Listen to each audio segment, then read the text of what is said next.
कैसा रहेगा real estate का बाजार 2024 में। आज मैं आपको इसमें बहुत सारी डिटेल एनालिसिस बताने वाला हूँ। बहुत सारे डाटा मैंने इकट्ठे किए हैं कि आखिर 2023 और 2024 में क्या अंतर रहने वाला है, क्या मार्केट गिरेगी, क्या मार्केट चलेगी। आज इस वीडियो में आपको क्लियर हो जाएगा। वीडियो थोड़ा लंबा ज़रूर है, लंबा इसीलिए है क्योंकि मार्केट की एग्जैक्ट सिचुएशन आप समझ पाएँ, और अगर आप एग्जैक्ट सिचुएशन समझेंगे तभी आपको रियल एस्टेट 2024 में कैसा परफॉर्म करने वाला है ये समझ में आएगा। तो चलिए समय न बर्बाद करते हुए आगे शुरू करते हैं और एक एक करके मैं 2024 रियल एस्टेट मार्केट कैसा रहने वाला है, चलेगा या क्रैश होगा, आज इस डिटेल वीडियो में आपको मैं बताने वाला हूँ। थोड़ा सा रोकता हूँ, अगर आपने अभी तक सब्सक्राइब नहीं किया तो उसे सब्सक्राइब कर लीजिए क्योंकि ऐसे बहुत सारे इन्फॉर्मेटिव वीडियोस आपके काम के इस चैनल पे आपको मिलते हैं। तो चलिए शुरू करते हैं।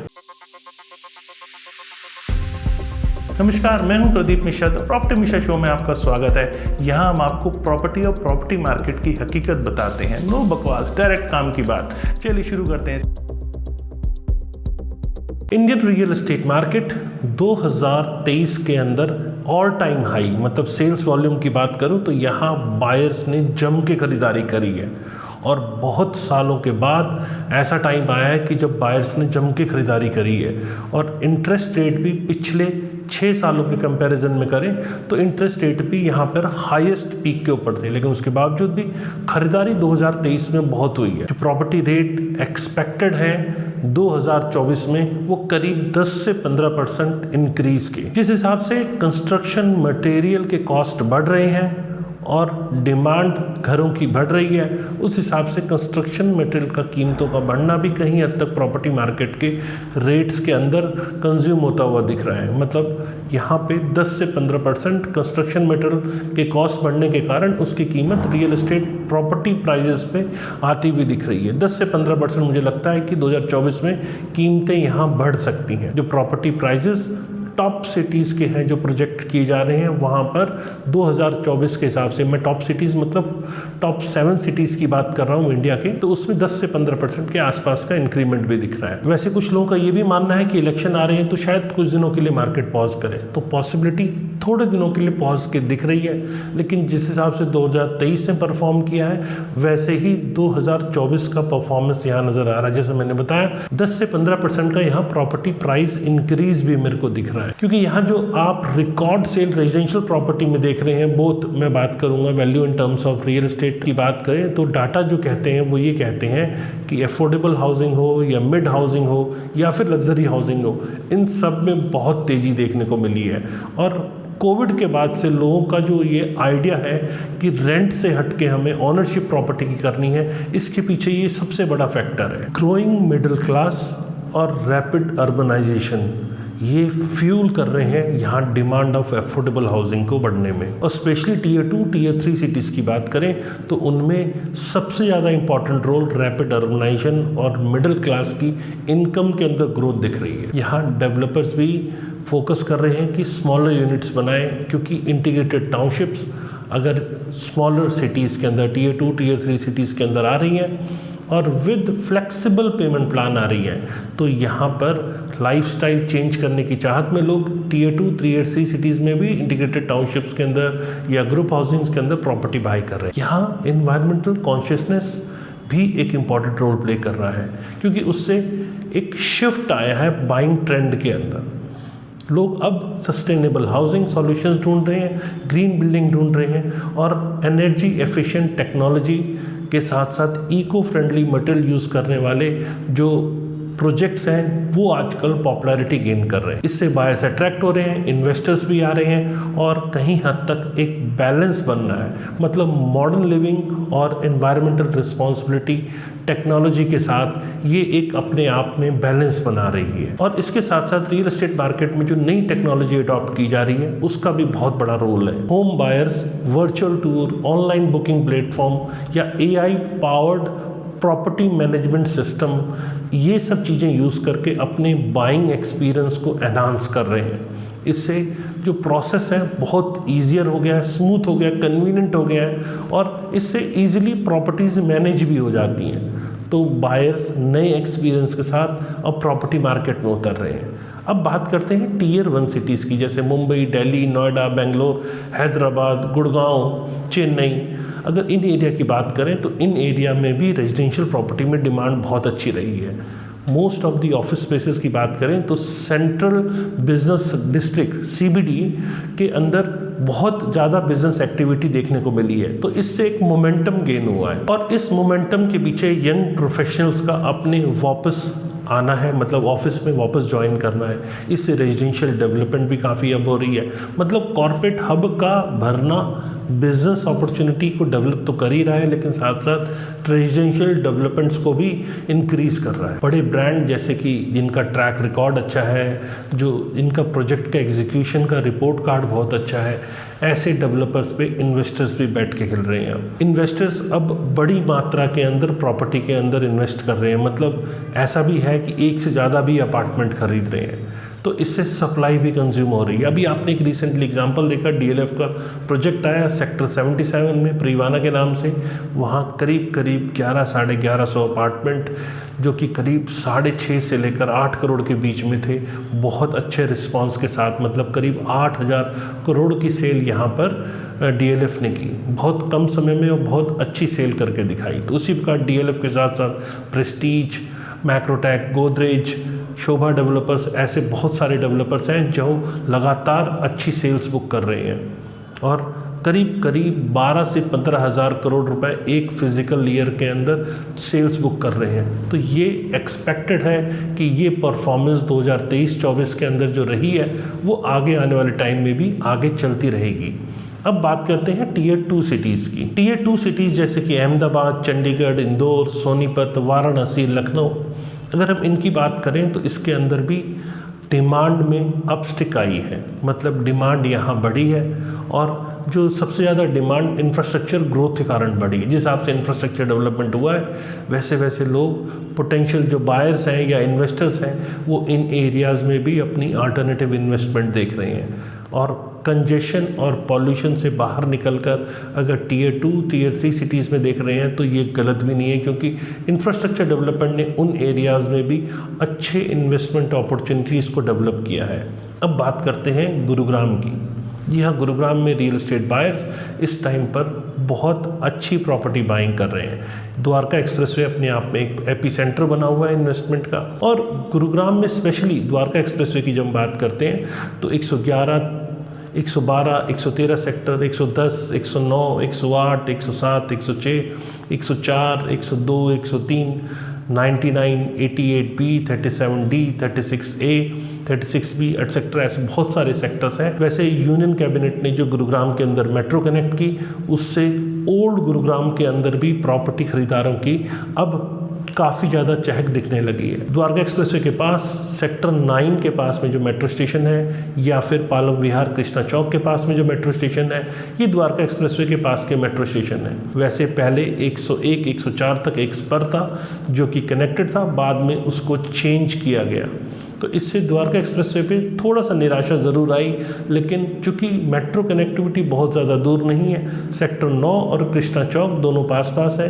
द्वारका एक्सप्रेसवे से, तो यहाँ पर बहुत ज़्यादा इम्पैक्ट नहीं हुआ। मतलब इसके कारण यहाँ प्रीमियम और मिड सेगमेंट हाउसिंग के अंदर काफ़ी अच्छा प्रॉपर्टी के अंदर खरीदारी देखने को मिली। प्रॉपर्टी रेट्स 8 से 20 हज़ार के बीच में चल रहे हैं इस एरिया में, और यहाँ पर रेंटल की बात करें तो करीब 20 से लेकर 50 हज़ार रुपये रेंटल इस एरिया में चल रहा है। और यहाँ सिर्फ रेडी टू मूव प्रॉपर्टी ही नहीं, अंडर कंस्ट्रक्शन प्रॉपर्टी के अंदर भी पिछले 5 सालों में अच्छी खासी खरीदारी देखने को मिली। अगर हम ईयर टू ईयर ग्रोथ की बात करें तो करीब 25 से 36% तक का ग्रोथ यहाँ देखने को मिला है, और ये अपने आप में एक बहुत बड़ा ग्रोथ है जो द्वारका एक्सप्रेसवे एपी सेंटर पे देखने को मिल रहा है। इसके साथ साथ न्यू गुरुग्राम भी अच्छा परफॉर्म कर रहा है। न्यू गुरुग्राम के अंदर भी प्रॉपर्टी अप्रिसिएशन पिछले 1 साल में काफ़ी हुई है, और अब जिस हिसाब से नए लॉन्चेस आ रहे हैं उस हिसाब से न्यू गुरुग्राम का नंबर भी प्रॉपर्टी अप्रिसिएशन में काफ़ी ज़्यादा दिख रहा है और 2024 में दिख सकता है। अब बात करते हैं नोएडा की। नोएडा प्रोमिनेंट मार्केट है। सेक्टर 150 की बात करें तो वहाँ पर भी काफ़ी अच्छी खासी प्रॉपर्टी मार्केट में तेज़ी देखने को मिली है। ग्रेटर नोएडा वेस्ट या कुछ रेजिडेंशियल सेक्टर्स यमुना एक्सप्रेसवे के, ये नोएडा इंटरनेशनल एयरपोर्ट का बेनिफिट इन एरियाज को मिलता हुआ दिख रहा है। ग्रेटर नोएडा वेस्ट या नोएडा एक्सटेंशन की बात करें तो ये कुछ एरियाज हैं जहां होम बायर्स और इन्वेस्टर्स 2024 में इन्वेस्टमेंट के लिए अपनी मार्केट तलाश कर रहे हैं। इन एरियाज में 2 BHK की बात करें तो करीब 60 से 80 लाख के बीच में 2 BHK मिल जाता है, और 3 BHK की बात करें तो वो थोड़ा सा अपर हेड सेंड में, मतलब 80 से 1.25 करोड़ के बीच में 3 BHK भी मिल जाता है। और 2 बेडरूम का यहाँ रेंटल 15 से 20 हज़ार रुपये पर मंथ तक आ गया है, और वहीं 3 बेडरूम की बात करें तो 17 से 25 हज़ार रुपये तक का रेंटल भी यहाँ पर है। मतलब डिमांड इस लोकेशन पर काफ़ी ज़्यादा बनी हुई है, और आने वाले टाइम में यहाँ कुछ सर्विस अपार्टमेंट के प्रोजेक्ट्स भी हैं जो इन एरियाज़ में आपको आते हुए दिखेंगे। अब बात करते हैं मुंबई की, जहाँ होम बायर्स और इन्वेस्टर्स दोनों अच्छा खासा इंटरेस्ट दिखा रहे हैं, उनकी रुचि काफ़ी बनी हुई है। नवी मुंबई मेट्रो जिस हिसाब से बहुत जल्दी अपने ऑपरेशन स्टार्ट कर रही है, तो इससे माइक्रो मार्केट जैसे तलोजा, पैंथर, खारगर, बेलापुर, इन सब एरियाज के अंदर जो इस रूट के ऊपर आते हैं। अगर हम यहाँ स्पेशल तलोजा की बात करें, जो प्राइस यहाँ पे 6 से 8 हज़ार रुपये पर स्क्वायर फीट कमांड कर रहा है मेट्रो के शुरू होने से, अभी और इसमें अप्रिसिएशन की गुंजाइश दिख रही है। तो माइक्रो मार्केट भी इस टाइम मुंबई के अंदर अच्छा परफॉर्म कर रही है। और हॉटस्पॉट की बात करें तो एक और हॉटस्पॉट है जो इस एरिया में काफ़ी अच्छा मूव कर रहा है, जिसमें उल्वे का नाम सबसे ऊपर है। नवी मुंबई का उल्वे, यहाँ कनेक्टिविटी जो 21.8 किलोमीटर की Mumbai trans harbour link MTHL से मिल रही है, मतलब जिसका नया नाम अटल सेतु है। ये कनेक्ट करता है मुंबई और नवी मुंबई को, तो वो इस एरिया से पास होकर गुजरता है। तो यहाँ पर कैपिटल एप्रिसिएशन देखने को मिल रही है क्योंकि नया इंफ्रास्ट्रक्चर आया है। यहाँ 2 बेडरूम और 3 बेडरूम की डिमांड, जो कि 2 बेडरूम अब तक 1 करोड़ के आसपास था और रेंट 10 से 20 हज़ार रुपये के आसपास चल रहा था, वहाँ पे इस कनेक्टिविटी के खुलने से फ्यूचर में अच्छी खासी डिमांड दिख रही है। और नवी मुंबई एयरपोर्ट इन एरियाज़ को और पुश कर रहा है। आने वाले टाइम में नवी मुंबई एयरपोर्ट जैसे ही खुलता है तो यहाँ प्रॉपर्टी एप्रिसिएशन और ज़्यादा देखने को मिल सकती है। तो नवी मुंबई इस टाइम हॉट स्पॉट बना हुआ है, और जिस हिसाब से अटल सेतु की कनेक्टिविटी हो रही है और नवी मुंबई एयरपोर्ट आ रहा है, उस हिसाब से इस एरिया में आने वाले टाइम में आपको और अच्छी खासी एप्रिसिएशन भी देखने को मिल सकती है। साउथ मुंबई की बात करें तो यहाँ हाई एंड डील्स 2023 के अंदर काफ़ी सारी हुई है, और ये फेमस है यहाँ जो एरिया है अपार्टमेंट और बंगलों के लिए। मालाबार हिल और वालकलेश्वर जो कि साउथ मुंबई के अंदर अच्छा मोमेंटम गेन कर रहे हैं, और ये ट्रेंड एक्सपेक्टेड है 2024 में भी कंटिन्यू रहेगा। बहुत सारे रीडेवलपमेंट के प्रोजेक्ट्स इन एरियाज़ में आ रहे हैं, और यहाँ लिस्टेड प्लेयर जैसे कि लोधा और गोदरेज प्रॉपर्टी ये इन एरियाज़ में अच्छा काम कर रहे हैं, जिसमें के रहेजा और कल्पतरू भी इन एरियाज़ में फ्यूचर में आपको एक्टिविटी करते हुए दिखेंगे। जो most of the residential apartments हैं वो करीब यहाँ 35,000 से 1,50,000 रुपये पर स्क्वायर फीट चल रहे हैं, और यहाँ रेंट 1 लाख रुपए के आसपास इस एरिया में चल रहा है। तो 2024 में ये एरिया अच्छा परफॉर्म कर सकता है। Commencement of metro line 2A और 7 दरीसर और अंधेरी के बीच में, यहाँ पर कांदिवली और बोरीवली की लोकेशंस पे भी रेंटल मार्केट में भी उछाल देखने को मिल सकता है। जो स्टूडेंट्स पॉपुलेशन है जो कम्यूट कर रही है कॉलेज, जिनका अंधेरी है या विले पार्ले लोकेशंस के अंदर है, उनके यहाँ प्रॉपर्टी रेंट पे लेने की गुंजाइश काफ़ी बढ़ने से प्रॉपर्टी रेंटल में इस टाइम अच्छा खासा उछाल फ्यूचर में यहाँ पे दिख रहा है। अब बात करते हैं बेंगलुरु की। बेंगलुरु 2023 के अंदर पर्पल लाइन ये फुल्ली ऑपरेशनल हो गई है, और इसका जो कॉरिडोर है वो कैनगेडी से लेकर वेस्ट बेंगलुरु, वाइटफील्ड, ये पूरी तरह से अक्टूबर के अंदर ऑपरेशनल हो चुका है। तो यहाँ इन्वेस्टमेंट अपॉर्चुनिटीज़ काफ़ी बढ़ी हैं। End user versus rental income वाले इन्वेस्टर्स दोनों इन एरियाज़ में अच्छा खासा रुझान दिखा रहे हैं। आउटस्कर्ट्स के एरिया जैसे केआरपुरा, वाइटफील्ड, अगर इनकी बात करें तो यहाँ पर भी ट्रैक्शन इंक्रीज़ हुई है, क्योंकि मेट्रो जिस हिसाब से ऑपरेशनल हुई है, इन एरियाज़ में भी डिमांड अच्छी खासी देखने को मिली है, और यहाँ average rent 5.8% year two year increase देखने को मिला है। स्पेशली साउथ और नॉर्थ बेंगलुरु की बात करें, यहाँ सबसे ज़्यादा हाईएस्ट रेंटल इंक्रीज़ देखने को मिला है, मतलब 6 से 7% का ईयर टू ईयर ग्रोथ। ये प्रीमियम रेजिडेंशियल डेवलपमेंट्स में अपने आप में एक बड़ा इंक्रीज़ होता है। क्या है होराइजन? जिस हिसाब से इंफ्रास्ट्रक्चर डेवलपमेंट हो रही है, और जो साइनर्जेटिक रिलेशनशिप है इंफ्रास्ट्रक्चर डेवलपमेंट और रियल एस्टेट सेक्टर का, जिस हिसाब से नोएडा इंटरनेशनल एयरपोर्ट शुरू हो रहा है तो उसके आसपास के एरिया में अच्छी खासी तेजी देखने को मिल रही है, और वहीं द्वारका एक्सप्रेसवे दिल्ली गुरुग्राम कनेक्टिविटी खुलने का फ़ायदा भी इन एरियाज़ में दिख रहा है। तो ग्रेटर नोएडा, यमुना एक्सप्रेसवे, ये भी रियल एस्टेट एक्टिविटी में अच्छा खासा दमखम दिखा रहे हैं। जिस हिसाब से अटल सेतु से कनेक्टिविटी मुंबई और नवी मुंबई को मिली है, और फ्यूचर में नवी मुंबई इंटरनेशनल एयरपोर्ट से जो नवी मुंबई को फ़ायदा होने वाला है, या मेट्रो लाइन जो मुंबई के अंदर शुरू हो रही है, इससे बहुत ज़्यादा प्रॉपर्टी के प्राइजेस को इम्पैक्ट पड़ेगा। पिछले साल भी अच्छी तेज़ी आई है और अगले साल भी तेज़ी देखने को मिलेगी, जिसमें स्पेशल प्रोजेक्ट्स जो अभी इंफ्रास्ट्रक्चर जिनका दिखने वाला है वो है Delhi Mumbai industrial corridor, Bharatmala, Delhi Ghaziabad RRTS corridor, जो कि इस साल आपका दिल्ली टू पानीपत या दिल्ली टू धारूहेड़ा भी शुरू होने की उम्मीद है, ऐसे काम के शुरू होने की उम्मीद है। तो इसका इम्पैक्ट इन एरियाज़ में दिखेगा।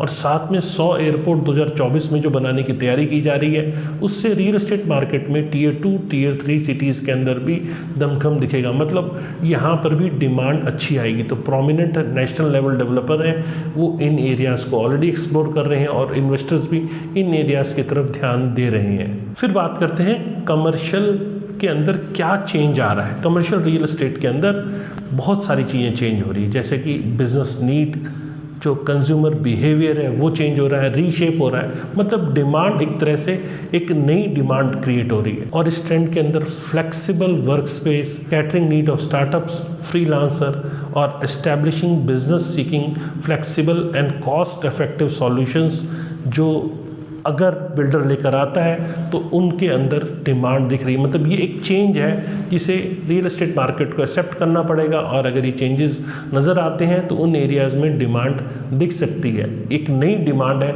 जो ये क्रिएट होती हुई दिख रही है। और सीमलेस कनेक्टिविटी, एडवांस टेक्नोलॉजी, ये भी एक अच्छा रोल प्ले कर रहे हैं। यहाँ स्मार्ट बिल्डिंग है अगर, और जैसे features like data centre, automation system, high speed internet connectivity, अगर ये सब चीज़ें हैं तो ये लोगों की अब पसंद है। तो ऑफिस स्पेस में भी एक बहुत बड़ा चेंज, एक शिफ्ट मैं कहूँगा देखने को मिल रहा है। तो इससे बिजनेस अच्छे से ऑपरेट हो पाए, एफिशिएंटली वर्क कर पाएँ। ग्रोइंग डिमांड जो है वो टेक्नोलॉजी ड्रिवन सॉल्यूशंस इस टाइम मांग रही है। और जब हम रिटेल की बात करते हैं तो रिटेल में ऑनलाइन शॉपिंग काफ़ी बढ़ी है, तो जिससे मॉल्स और रिटेल स्पेस जो है ये थोड़ा सा मतलब यहाँ एंटरटेनमेंट को लेके चीज़ें ऐड ऑन की जा रही हैं, लेज़र को लेके चीज़ें की जा रही है, ऐड ऑन डाइनिंग ऑप्शंस, ये सब जो है कंज्यूमर को अट्रैक्ट कर रहे हैं। तो अगर ऐसे यूनिक शॉपिंग एक्सपीरियंसेस लेकर हम आ सकते हैं तो कहीं हद तक ऑनलाइन जो शॉपिंग है उसको भी हम टक्कर दे सकते हैं। मतलब जो फोकस है वो अब कंज्यूमर का थोड़ा सा चेंज हुआ है। तो यहाँ मार्केट को उन चेंजेस जो हैं उसको एक्सेप्ट करना पड़ेगा, और उस हिसाब से अगर प्रोडक्ट लेकर आते हैं तो वो मार्केट में लोगों की पसंद बन सकता है, उससे अच्छा खासा रिस्पांस भी मिल सकता है। अब बात करते हैं कंसर्न्स की। यहाँ जिस हिसाब से जियोपॉलिटिकल अनसर्टेनिटीज़ एक की फैक्टर होता है जो इन्वेस्टर के सेंटिमेंट्स को कहीं हद तक इम्पैक्ट करते हैं। तो जिस हिसाब से अब ग्लोबल इंटरकनेक्टेड इकोनॉमी हो चुकी है और कहीं पर भी इंटरनेशनल कोई इवेंट होता है तो वो इंडिया को भी अच्छा खासा इम्पैक्ट करता है, फाइनेंशियल मार्केट को अच्छा खासा इम्पैक्ट करता है, और रियल एस्टेट इन्वेस्टर्स के डिसीजंस को भी अच्छा खासा इम्पैक्ट करता है। तो यहाँ अनसर्टेनिटीज़ जो हैं वो मार्केट के अंदर बनी हुई 2023 में भी थी और 2024 में भी थी। जैसे कि आपने अभी नोटिस किया होगा, रशिया यूक्रेन वॉर और हमास इजराइल युद्ध, या मालदीव के अंदर एक स्टेटमेंट का आना, जिससे इंडिया के अंदर बहुत ज़्यादा इंटरनेशनल मार्केट में जो इवेंट्स हो रहे हैं वो इम्पैक्ट करते हैं। तो हमें इन चीज़ों को भी कंसर्न रखना पड़ेगा, क्योंकि ग्लोबल फैक्टर बहुत सारे हैं जो इन्वेस्टमेंट डिसीजन को लोगों के इम्पैक्ट करते हैं। इसके साथ साथ कंस्ट्रक्शन के अंदर जिस हिसाब से परसिस्टेंट चैलेंज आए हैं डेवलपर को, जिस हिसाब से रॉ मटेरियल के कॉस्ट बढ़ रहे हैं, जिसमें स्टील, सीमेंट, इन सब की कीमतों में अच्छा खासा इजाफा देखने को मिला है। तो यहाँ प्रोजेक्ट की वायबिलिटी को मेंटेन करना, टाइमलाइन को, बजट को मेंटेन करके रखना बहुत इंपॉर्टेंट है। तो ये चैलेंजेस इस टाइम पे रियल एस्टेट डेवलपमेंट के अंदर, रियल एस्टेट मार्केट के अंदर दिख रहे हैं। तो हमें इन्हें मिटिगेट करना है, या स्ट्रेटेजिक प्लानिंग करनी है, कॉस्ट इफेक्टिव सोर्सिंग करनी है, और नए इनोवेटिव कंस्ट्रक्शन जो टेक्नोलॉजीज़ हैं, मेथोडोलॉजीज़ हैं, उनको अडॉप्ट करना है, तब हम इनसे बाहर आ सकते हैं। अब बात करते हैं 2024 में होम लोन रेट्स की। जिस हिसाब से आपने देखा कि एक ट्रेंड बना मार्केट के अंदर, यहाँ लोग सिक्योरिटी को लेकर प्रॉपर्टी बाय करते हैं। फिजिकल एसेट बाय करने की जो मेन वजह थी, वो लोगों को लग रहा था कि कोरोना वायरस जैसे आपदा अगर आ जाती है तो उसमें हाई रिस्क इन्वेस्टमेंट करने से बेटर है कि एक सेफ इन्वेस्टमेंट की जाए, जिसका रियल एस्टेट मार्केट को बहुत अच्छा खासा फ़ायदा मिला। ऐसे बहुत सारे टेनेंट्स जिन्होंने प्रॉपर्टी रेंट पे लेने से ज़्यादा बेहतर विकल्प प्रॉपर्टी को ख़रीदना समझा, और लोगों ने जो रेंट है उसे EMI की तरह पे करने की कोशिश की। तो इससे होम बाइंग सेंटीमेंट जो है वो बहुत पॉजिटिव हुआ है। लोग इस समय प्रॉपर्टी बाय कर रहे हैं क्योंकि इंटरेस्ट रेट ऊपर है, लेकिन 2024 के अंदर उम्मीद जताई जा रही है कि इसके थोड़े से इंटरेस्ट रेट गिर सकते हैं, तो उसका फ़ायदा रियल एस्टेट मार्केट को अच्छा खासा होगा। मतलब 2024 में इंटरेस्ट रेट अगर थोड़े से गिरते हैं तो इससे लोगों की अफोर्डेबिलिटी बढ़ेगी। तो होम लोन के स्टेबल होने से यहाँ रेजिडेंशियल मार्केट भी डिमांड बढ़ सकती है। मतलब रियल एस्टेट के अंदर इंटरेस्ट रेट बहुत इंपॉर्टेंट रोल प्ले करता है। तो 2024 में अगर ये स्टेबल रहते हैं या थोड़े से नीचे जाते हैं तो इससे पोटेंशियल बायर या पोटेंशियल परचेजर और मार्केट में निकल कर आ सकते हैं। अब बात करते हैं लुकिंग बियॉन्ड 2024 तो आपने समझ लिया, लेकिन 2024 के बाद क्या दिख रहा है, मार्केट क्या आगे परफॉर्म करती दिख रही है। बेंगलुरु की बात करें तो ये रेगुलर अट्रैक्ट करेगा इन्वेस्टमेंट को, यहाँ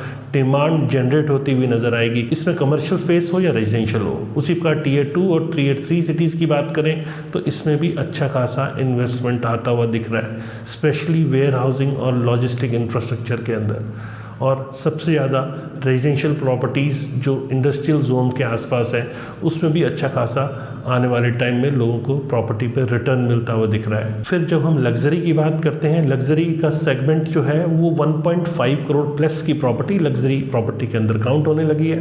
तो जब हम लग्जरी प्रॉपर्टी की बात करते हैं तो इसकी डिमांड कंटिन्यू रहेगी, और सबसे ज़्यादा HNI इंडिविजुअल्स जो हैं वो प्रॉपर्टी के अंदर इंटरेस्ट दिखा रहे हैं, तो उनका इंटरेस्ट 2024 में भी कंटिन्यू रहता हुआ दिख रहा है मेरे को। रिटेल और हॉस्पिटैलिटी सेक्टर की बात करें तो यहाँ प्राइम लोकेशन अगर है या इनोवेटिव कंसेप्ट के साथ में, हाई एंड बेटर टेक्नोलॉजी के साथ में अगर कोई कमर्शियल स्पेस आ रहा है तो उसमें अच्छी खासी डिमांड दिख सकती है।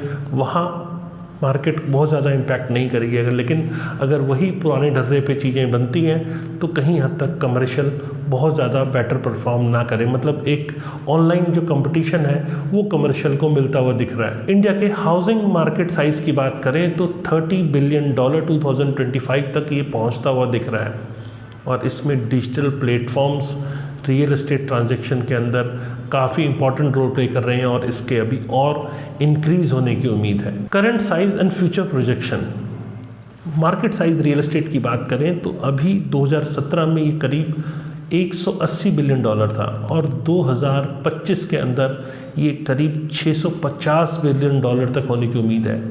वहीं 2017 के अंदर रियल एस्टेट सेक्टर करीब 6% इंडियन GDP में कंट्रीब्यूट कर रहा था, और 2025 तक एस्टीमेट है कि रियल एस्टेट 13% GDP के अंदर कंट्रीब्यूट करेगा।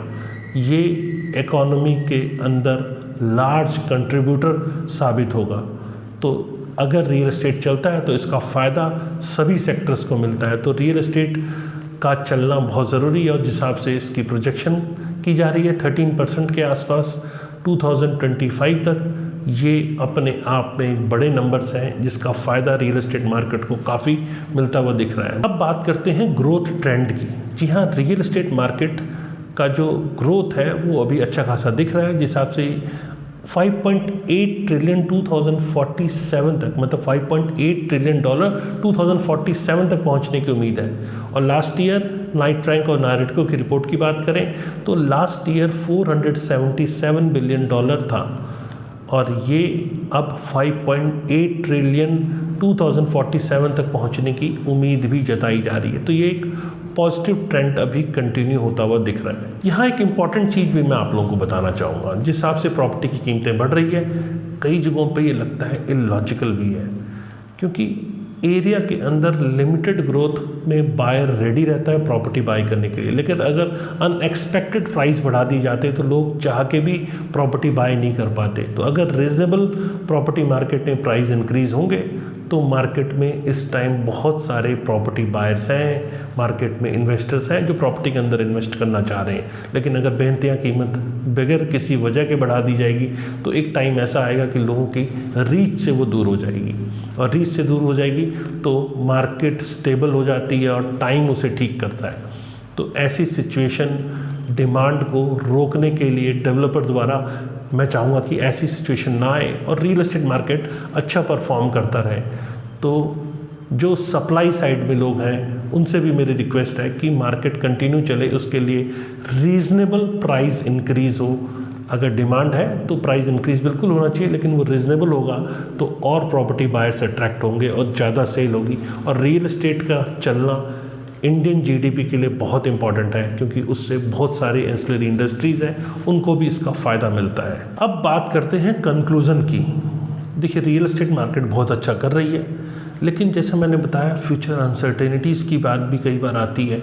तो ऐसे में आपकी जो गवर्नमेंट है, मतलब इंडियन गवर्नमेंट कैसा परफॉर्म कर रही है, कैसे उन रिस्क को अवॉइड कर रही है। जैसे कि मैंने बताया, रशिया यूक्रेन वॉर के अंदर सप्लाई चेन डिस्ट्रप्शन बहुत हुआ, लेकिन इंडिया ने उसे अच्छे से मैनेज कर लिया।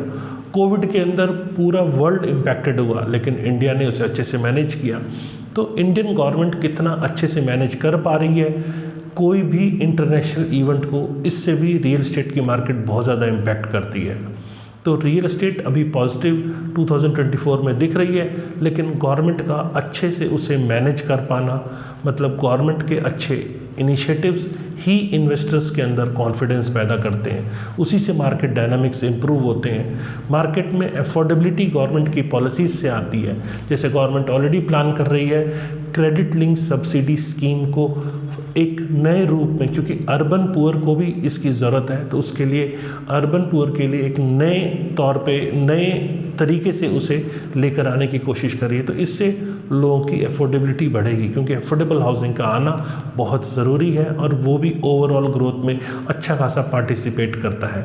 तो यहाँ लैंड प्राइजेस जब तक स्टेबल नहीं होंगे तब तक अफोर्डेबल हाउसिंग का आ पाना थोड़ा सा मुश्किल होता हुआ दिख रहा है। तो अफोर्डेबल हाउसिंग आम आदमी को घर के लिए बहुत ज़रूरी है। तो इसके लिए सरकार को कुछ और ऐसे महत्वपूर्ण कदम यहाँ उठाने चाहिए। और जिस हिसाब से अब टेक्नोलॉजी चेंज हो रही है, या HNIs या अच्छे बड़े इन्वेस्टर्स यहाँ इंटरेस्ट ले रहे हैं, तो इंडस्ट्री अब करेक्शन मोड में है, नए शिफ्ट की तरफ आगे बढ़ रही है। तो उसमें सप्लाई साइड को उसे समझना पड़ेगा, उसे एक्सेप्ट करना पड़ेगा, और नई एडवांसमेंट के साथ में नई जो बायर्स की नीड है उस हिसाब से नए प्रोडक्ट को लेके आना पड़ेगा।